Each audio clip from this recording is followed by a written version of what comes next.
Thanks for joining. I'm Reese. I'm Joe. You're listening to Polybynature, the podcast where you can have your cake and eat it too. Welcome back, everybody. Hey. It's going to be a fun show today. We're going to have some fun. We're going to have some good conversations. Yeah, because we talking about compersion. Compersion. Happiness for your partner's happiness. Partner's happiness. With somebody else. With somebody else. I don't like, you just said it was somebody else. God, right there, it was somebody else. Be happy. If you're new to our channel, make sure you subscribe and follow us on Instagram. We did a live Instagram, on Instagram. Yeah. About compersion. And thank you to everybody who answered our questions and gave us some input on their thoughts of compersion. What were our questions? The questions is compersion learned or is it already in you? And is it okay not to have compersion for your partner? So I just looked up the definition of compersion on Google, and compersion is our wholehearted participation in the happiness of others. And then it says, what compersion means in polyamory is a concept created to tackle feelings of jealousy and the effects that they can have on a partnership. And in basic layman's terms, for me, it was finding joy in your joy, and the real world that I was saying on the live, because if you've been following us on IG, we went live today, that the idea of compersion was for me the opposite of jealousy. Okay. Do we have compersion? We have compersion. Is it at its peak yet? It's growing. It's definitely increasing with us, especially on your end. You've been doing a lot of work and trying to wrap your mind around a lot of things. So for me, it kind of goes up and down. Like I do. I feel like it gets easier when I'm practicing it, meaning when you actually have a partner. Like if you go time without a partner, then it's like I get real comfortable with just me and you. Yeah. When you actually have a partner, then it's like, okay, then I'm presented with situations and scenarios and stuff like that. And I have to come back to it. Right. Because the ideal world for us would be kitchen table poly. So with me being with someone else, that would be the ability to kind of be present, but literally sit at the kitchen table like we've done and have conversations and just have some good food and have a general connection. It's not the destination, but there's a point where we want to be and how we want to operate and navigate when it comes to poly. Right. So we're striving to get to that point where the ideas of each other's partners is just another thing, it's another day. Yeah. It's just normal. It is what it is. Yeah. The reality of compersion is that it can be hard.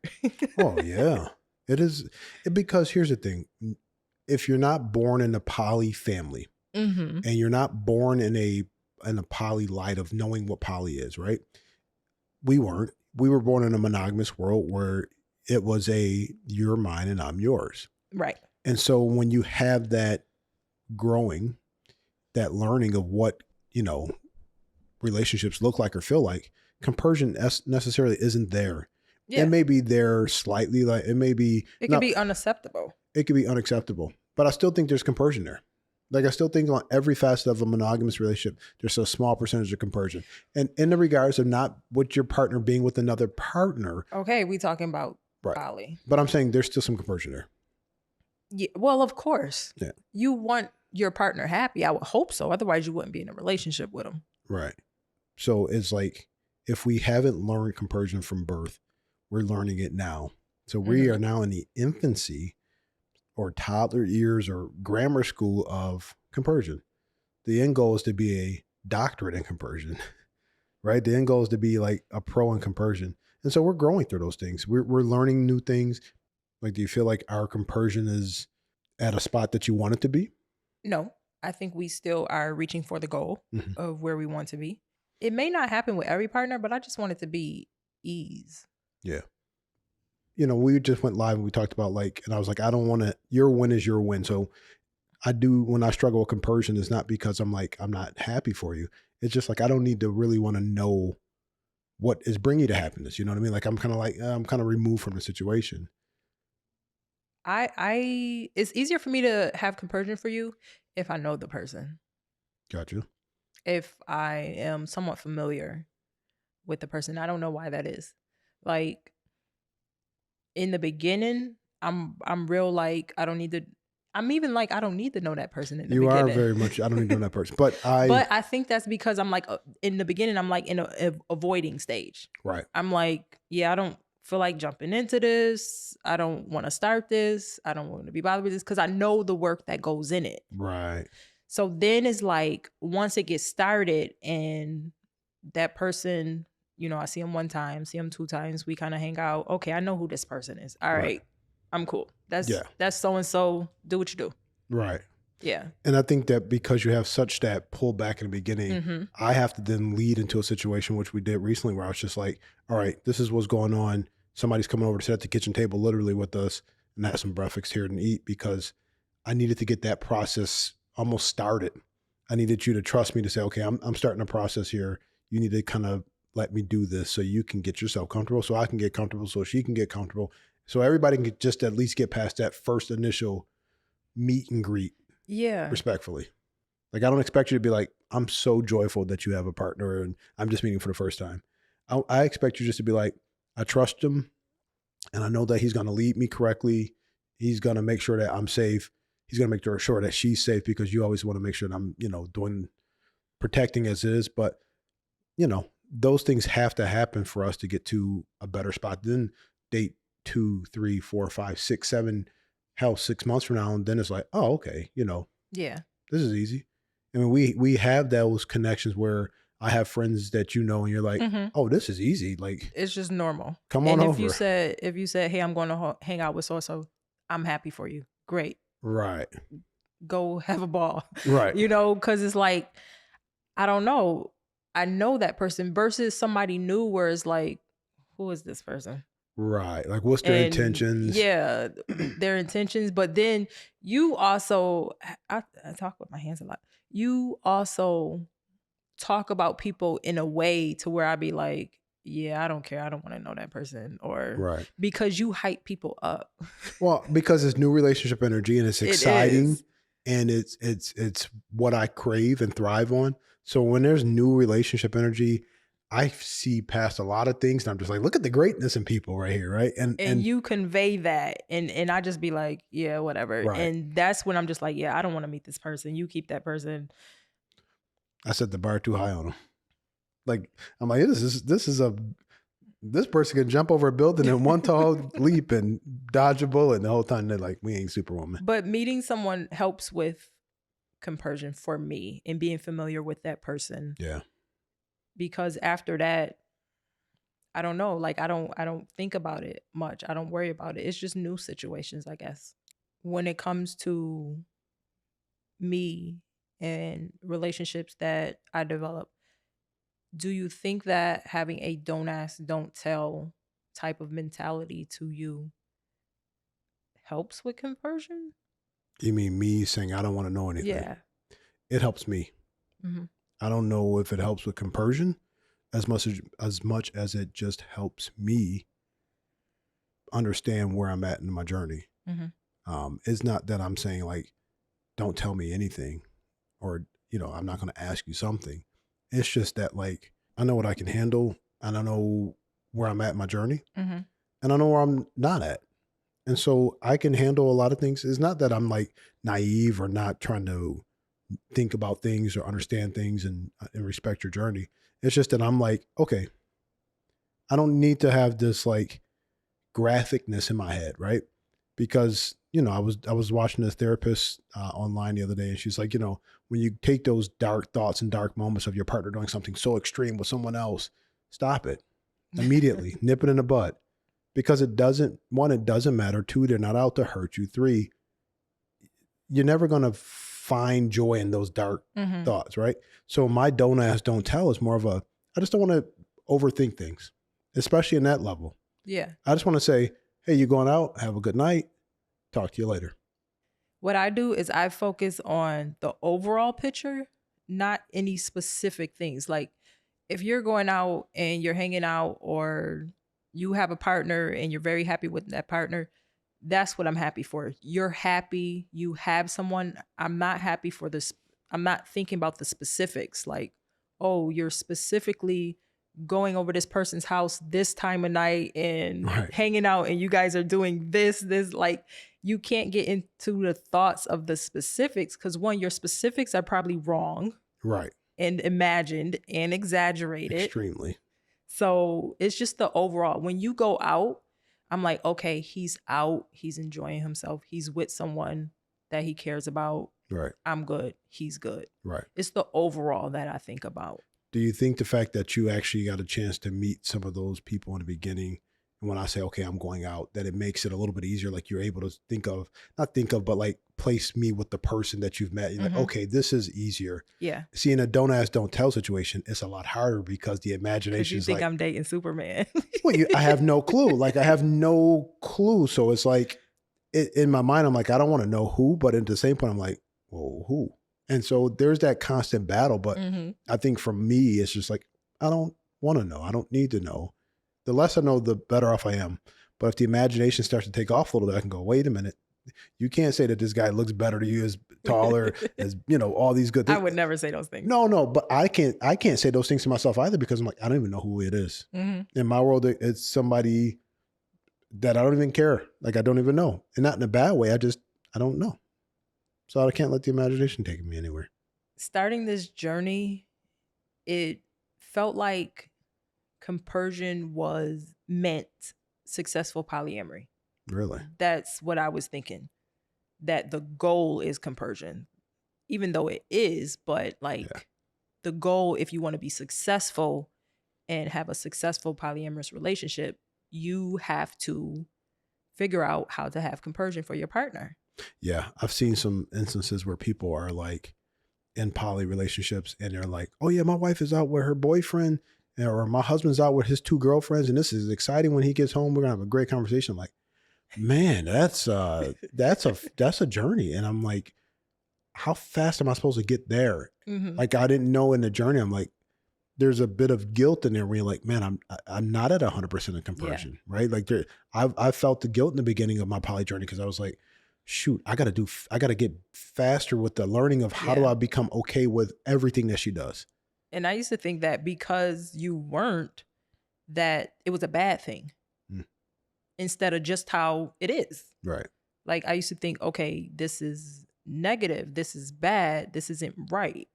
As in, what do you mean? Please tell me. As our relationship. Okay. Like we're supposed to have compersion for each other. So if you don't have compersion for me, and you're not, wholeheartedly accepting me dating someone else or being someone else, having sex with someone else, whatever the case may be, then can it work?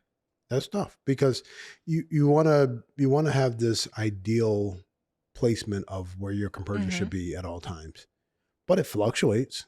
Yeah. I think even when you say, okay, hey, I'm good with this now, and I can find joy in that over there. Compersion with one partner and not with the other. Correct. And all of a sudden you get over there and you're like, wait a minute. You know what I mean? Like you start to question a little bit things. There's times that I'm fine with you going out at night, right? And there's other times I'm like, not tonight, right? And it's not that I'm not happy for you, or it's not that I'm mad at you. It's just that I'm just like, I'm not where I'm supposed to be in my journey, and I'm getting better at it. Not having compersion for your partner is perfectly okay. And I think it's normal. Yeah. And I think it's even more normal if you're coming from monogamy. But there has to be communication and understanding. There has to be respect. And there can't be negativity around it. And what I mean by that is, just because you don't have compersion for me doesn't mean you have to have negativity around me interacting with my partner. Right. And that's where the don't ask, don't tell comes in my world. But here's the thing. In some regards. Exactly. Because with me, I used to feel like I had to keep myself secret. Sometimes I feel that way, that everything that I do has to be a secret so that I don't trigger you. And even when it's just with platonic friends. So I'm like, okay, I got to be able to share something, because at this point, I might as well be in the closet. Well, I don't want you to feel like you have to be in a closet. That's kind of what it feels like with don't ask, don't tell. sometimes. Right. Because it's like, okay, my side doesn't really exist. Just your side does. Yeah, and that's not fair. I would want your side to exist. And so I guess if the idea is like, okay, let me start just telling you a few things, I think you know how far I can want to go with conversations and where I don't want to go. Right. Like, I don't think as much as I hype up certain situations more than I should, I don't think I've ever crossed the line disrespectfully, like, yo, and then I did this, and this on some old sex level or something crazy like that. Like, I think all my excitement is all about just energy. It's not about like that. So, but you get to come home and share the time that you spent with someone. Yeah. You get to tell me about a conversation you had with someone. Mhm. I do that, and it's a different energy. It's a different feedback. Okay. So let's And try like I that. said, even with, and I'm speaking more so on the platonic level, me and platonic friends, people, Mhm. you know. Well, I guess at this point, then that's a point where we now start to introduce those conversations into there and really say, okay, hey, how do you feel about me talking about this? And me being able to say, okay, I don't love it, but let's go through it and try to figure it out. Because at this point now, as we start to progress in the journey again, we can look back this time a year from now and say, okay, you remember you couldn't even talk to me about platonic friends? Now look at the conversation we're having, or 6 months or a month, whatever at that time it is, you acknowledge, I hear what you're saying. I acknowledge what you're saying. Now I'm saying, okay, here's the next challenge for us on a compersion. Here's our challenge for compersion. You being able to vocalize how you feel about a friend, or being, even if it's a platonic going out or something like that. And me just being just like, okay. Yeah. I didn't think I had a different energy, but maybe I need to check my energy and see, okay, how do I truly feel about it? Our compersion challenge is for you to be more accepting of simple conversation. Come out of the don't ask, don't tell area. Tiptoe out of the don't ask, don't tell area and be more of the end goal. What is the end goal of that then? Is it the end goal of that? Yeah. Is it to you to come home and be like, I had sex with somebody last night? Like, I wouldn't do that. I wouldn't do that. Right. What would be the end goal of that then? The end goal is for the way that you come home and say, hey, I went out to coffee with this person. We had a great conversation. We talked about this and this and this. Because most of those are platonic conversations, which are very non-threatening and very easy to have. Exactly. And for me to do the same thing. Okay. That's it. I'm saying on camera, compersion challenge accepted. When you go out next time and you come back home, I'm not going to be like, hey, tell me about you. I'm going to say, how'd it go? And then you'll be able to say, and you'll have a response, and you won't hit me with a Me Too story. Nope. No Me Too's over here. Not at all. I'm gonna be like, oh, that's amazing. And try to be genuine. Yes. And work towards being genuine. Compersion takes work. And even when you want it, no matter how bad you want it, you can still suck at it. It's a muscle. It's like a muscle. Yes. If you don't use it, it atrophies. Exactly. Which is what I'm saying about, like, when you don't have a partner, I get comfortable with you. And then when you have a partner, it's like I took a few steps back, and now I got to catch up and reintroduce myself to these feelings and thoughts and stuff like that. I have a question from Instagram. It says, if it's unpleasant for your partner to be with someone else, why be poly? If it's unpleasant for your partner to be with someone else, why be poly? Well, first and foremost, your partner doesn't have to be with someone else to be poly in all regards. Okay, let's say your partner is with someone else. Okay. So the question is, if it hurts you to have, if it hurts me for you to be with someone else, why should I be poly? Yeah. Because my entire life isn't centered around you.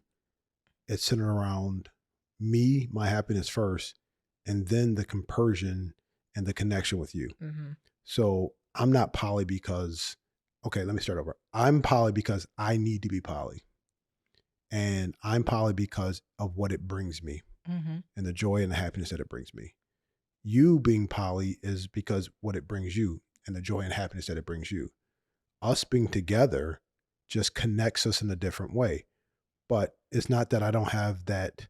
Yes, I have insecurities, and yes, I have jealousy, but I still find happiness in you being happy, poly or not poly. So when we were monogamous, me being happy for you was evolved around monogamous things. But now being poly, it's like, as much as we don't talk about you going out or who you're hanging out with, you still come home happier and more fulfilled. So it's it's not that I'm not Mm-hmm. happy. It's not that I'm not in the backyard doing flips that you went out on a date, but I am happy that like, oh, hey, you know what? Tomorrow's going to be great because you're fulfilled. And next week's going to be great because you're fulfilled. And next year's going to be great because you're being fulfilled. It's a connection that says my partner is happy. It's a connection that says, I'm happy. Mm-hmm. So like, imagine a relationship where actually both, or not even both, everybody involved is truly happy. And we can actually truly wake up in the morning like, this is just a great day. I think, and I'm gonna let you answer that same question if you don't mind, but I think just so you know, I woke up the other day and we had this conversation. I said, I just feel so content in my spirit. And it wasn't so much that I was like content at work or at the gym. It was like, I was just content in my spirit with us. Mm-hmm. So that is why this journey is important to me specifically. And this is why that question pertains about, why would I be poly? Well, it's about me being happy. I agree. I think if you love someone, you want them to be happy. Yeah. I actually love being poly, regardless of how tough compersion is, because it feels good when I do it. Yeah. I may not like when you do it, but I enjoy, being poly. So me having to deal with my partner's journey and my partner's polyamory is just part of the package. Right. If that's the worst thing. If Yeah. the worst thing is like this, like, oh, this insecurity thing that you work through, then it's like, okay, this is good. Because if the worst is that, sometimes the greater things are like, man, this is really great. Like this is an amazing journey. I should have started this journey years ago. I wish I was born into a poly family. No, seriously. Because it would have been like, oh man, you got a partner? Like, go for it. I've been like, I think it was in my blood. I've been like this since I was a teenager. Yeah. I was on Curse Street. I had like 5 dudes.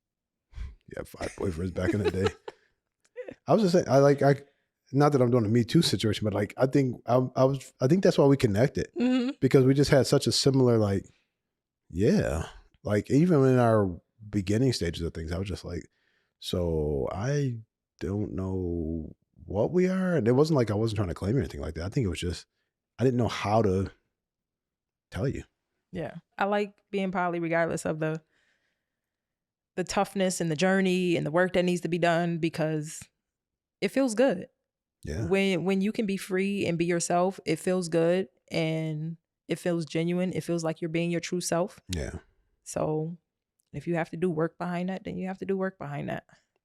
You got to just work it out and work on it. Compersion isn't easy. You have to put the work in. People underestimate the journey. I feel like I underestimated the journey. It feels like you can see the other side, and that other side is your acceptance and your emotional intelligence and your growth, but there's these freaking obstacles in your way. Oh yeah. Like, but when you get over them and you look back at them, you realize they weren't that big. Honestly. No, they are. No, I've yet to. Babe, we've been through a lot. And every time I look back, I'm like, it wasn't even that important. It wasn't really that big. I don't. I think that every time that I get over something, I want to minimize the hardness of it. So that way, if it ever comes back up, I'm like, oh, this was hard. I remember last time. We always come out better. We always come out better. And so I look at every situation as like, that was easier once I got over it. In the beginning, I'm like, this is the worst day of my life. I can't be here anymore. And then, fast forward, I'm like, I'm okay.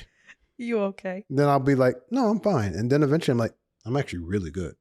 Yeah. Like it evolves, right? And so I look at this journey as like every day makes me a little bit better, and it has me shed who I was in the past a little bit more. And so if you looked at the man I was a year ago today, it is a completely different person. I agree. And the same with you. Like the person that you were a year ago was completely different. So we have these growths.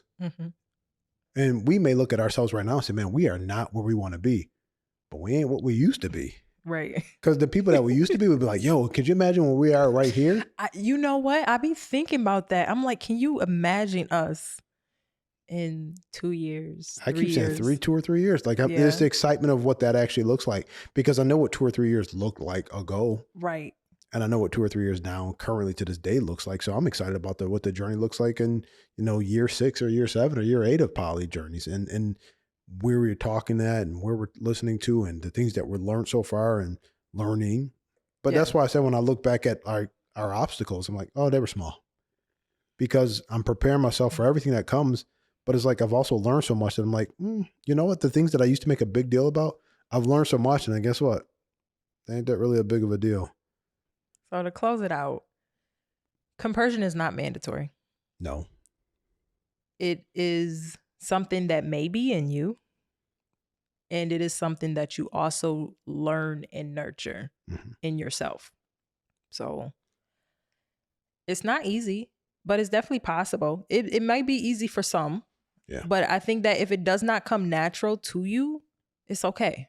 I'd love to hear a monogamous couple who went to a poly journey, hear some of their struggles, but I really just want to hear a monogamous, or to a poly man, black man specifically, who are like, or even just a man in general, I should take that back, who's just like, I'm 100% cool with everything she does. And I just want to kind of peer and say, how did you get cool with that? Like, where was the connection that says, I'm okay with it, right? Because I'm getting there, right? But every day I still struggle with it. I've seen people online. I don't know if this is just online or not. I don't know if these are just people, but they're like, oh no, man, I love when she goes out with this guy and like, it's the best, it makes me feel so amazing. I want to know how you got that to that level. Like, I would love to know that, because it's like, I know where I want to go on my journey. And I know where I understand where you want to go on your journey as we talk about it. And I know it requires me to get to a higher level of compersion, of which I'm working on every day. But there's like, okay, where's not the shortcut, but where's the steps, And I know it's an everyday failure to get to the success, but where's the smaller steps? What are some things that you've done? And even the books that I've been reading, they've been saying, okay, hey, find something as an outlet and all these other, and I get all those things. I'm just saying, where did the acceptance click and how did it click? And, where was that feeling coming in at? Because my acceptance is at a level where it is, but to get to the next and the higher levels is going to require me to do more sacrificing and more understanding and more, how was your date kind of conversations and things of that nature. How do you get to those points? Those are the conversations that I love to have with someone out there. And I'll just say this out loud. I'm looking for more peers. I want to talk to more people, and I'm just going to say men for now. Not that I won't talk to anybody, but I want to talk to more men in the poly world and say, how did you get to this point? And what are some things that you've done? And, and anybody that has questions that I can answer, I'll gladly give you an answer if I've actually lived through it. But I think that I'm looking for those connections on another level now of poly people. We're willing to travel. Invite us out for a little coffee at your kitchen table, and a few states away. Polybynature will come. I'll even cook for you. I can cook, baby. That's an experience right there. No, I'd love to connect with more poly people, and not just on the internet. Like, I'd actually love to go out with another poly couple and just really have a great conversation. So if you're a poly couple and you want to link up with us and have a great conversation, I shouldn't use the word link. If you're a poly couple and you just want to hang out and have a great time and have great communication and great conversation and learn from each other, hit us up. We want to learn from you guys and gals, and we want the opportunity to kind of connect and meet more people. Yes. And if anybody has any additional input on their side of compersion, their opinions on compersion, thoughts on compersion, definitely let us know in the comments, DMs, anywhere, everywhere. Compersion challenge. Yeah, be smooth. Hey, thanks for listening. Be sure to like, share, and subscribe. And connect with us on social media. You can find our links in the description.